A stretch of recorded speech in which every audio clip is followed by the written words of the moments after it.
Assalamu alaikum, brothers and sisters. I hope everyone is well. So in today's session, we're going to be continuing with the definition of atheism. And the next category we're going to look at is called Misotheism. Now, what is Misotheism? A Misotheist, generally speaking, is someone who hates God. They have a hatred towards God. They dislike God.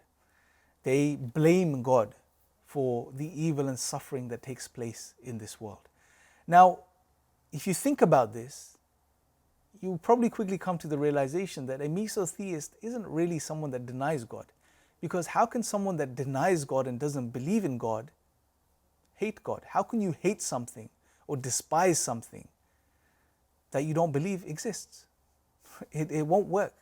For you to have this emotion of hatred and dislike towards something, you have to believe that thing, that being exists.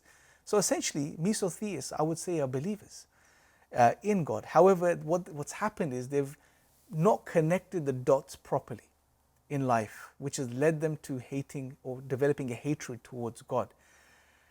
Now, the way I see this, in some ways you can, for some atheists at least, or many atheists from my personal experience, there's a trajectory. They're not just born atheists, right? There's a process that takes place. In most cases, for most atheists, they weren't always atheists from birth. They believed in God, maybe were Christian, whatever the case was. However, something happened in their life, a tragic event happened in their life. They experienced some sort of evil, some sort of suffering. And once they experienced that, they just could not reconcile a loving, merciful God with all of the suffering that they were experiencing. So initially, there was a state of confusion, and that confusion led them to now mistakenly connect the dots in the wrong way of life, of the events that had happened in their life. And then that led them to develop a disliking towards God, a hatred towards God. They turned away from God, and eventually over the years, then they eventually learned arguments and other reasons to now further establish their atheism. So most atheists today, whether they are strong atheists, naturalists, etc., I believe in most cases they were at some point in their life Misotheists. And that Misotheism may still continue out throughout even the atheism now. So this is why you find many atheists today, even take Richard Dawkins as an example, although he may claim himself to be a naturalist, a well thought out atheist, someone that has good reasons to believe in his atheism. You can see it when they talk about God, when he speaks about God, there is a hatred, there is an agitation. He goes a bit red when he talks about God.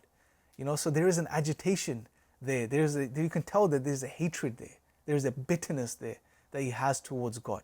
It's not only a logical point for him or a philosophical conviction for him. And you will see this with most atheists. Even if they claim themselves to be well thought out atheists, that when they talk about God, they have this agitation, this anger. And I believe the reason is because of what I've just mentioned, some sort of tragic event which they've not understood and they've blamed God for and developed a hatred towards God. So just the point is, the motivation for the hatred of God is due to being generally motivated by admirable humanistic impulses. So again, the point here is that we have humanistic impulses, every human being does. We have a understanding of mercy and love and justice. And when something bad happens, it's not good. We don't like it. We're averse to evil and suffering. And then when you now think about God and you have this just a very sort of maybe even a distorted conception of God, that God is only loving and merciful, and you look at the evil and suffering taking place in the world, you can't really reconcile these things, or some people can't at least. And therefore this leads to the hatred towards God.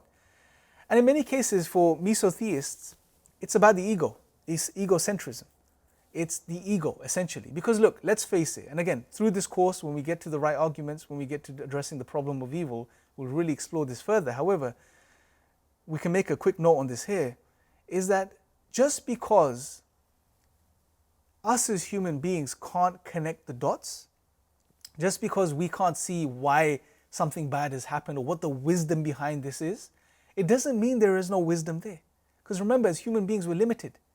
We're experiencing serial time. We don't know the future. We don't have access to the future. We only have the here and now.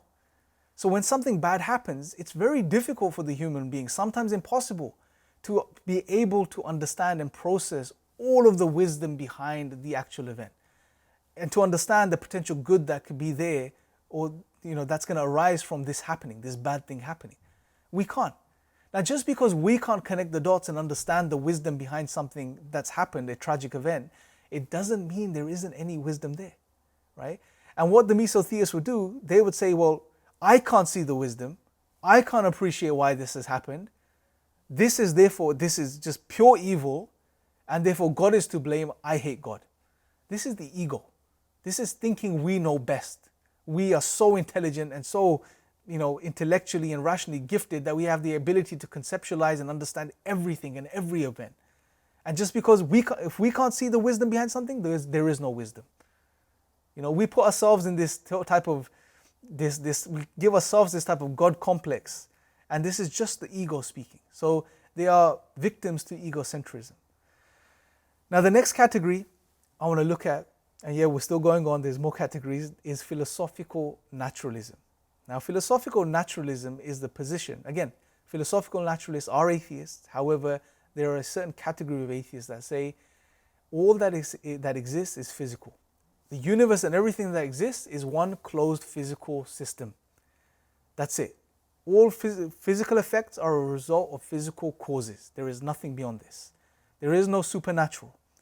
Even if there are some philosophical naturalists that may say that even if they entertain the idea that there may be something beyond this physical closed system, imagine if you like a box, it's a closed box, it's all physical.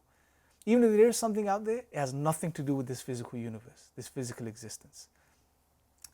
And this is important to understand and appreciate because they are slightly different from the common atheist. The common atheist would open the box that we're talking about and say that, yeah, there may be something out there supernatural, but there is no God for a surety. There is no God, no creator. There may be some sort of power, force, whatever the case is. But a philosophical naturalist would say, no, it's all physical. There is nothing beyond the physical. And even if there is something, it has nothing to do with this physical system. This is a very important distinction to make between philosophical naturalists and general atheists. Now, according to Richard Dawkins, most atheists are philosophical naturalists, or that's what you'd like to believe. I don't believe this is the case, especially today. Most atheists that you're going to come across today out there are either going to be lifestyle atheists or they're going to be agnostics, right? And they're going to be hedonistic, right? They're going to be enjoying themselves. They're going to believe that the highest goal of value of life is to maximize pleasure. They are not going to be philosophical naturalists. I think philosophical naturalists is a dying breed. They are very, very small in number, but unfortunately, philosophical naturalists are the individuals that are making the most noise, the Richard Dawkins of the world, right? And when you see people online, when you see them making noise, you think, wow, they must have a huge following. Most people must be like them. However, I don't believe this is the case. I believe most atheists out there today are on some level of agnosticism. They don't believe, they're not sure, they're not interested in the question, they don't believe God exists. They're enjoying themselves, they're materialists, etc. So in the next section, brothers and sisters, what we're going to do now is we're going to look at the Islamic definition of atheism briefly. So before we move on, again, maybe you want to go and research these different definitions for yourselves. And again, one thing I want to reiterate and emphasize is that the key thing to appreciate from this section is that there's not one type of atheist. There are many different types of atheists with many different sets of beliefs, right? So keep this in mind, and when you're ready, move on to the next section.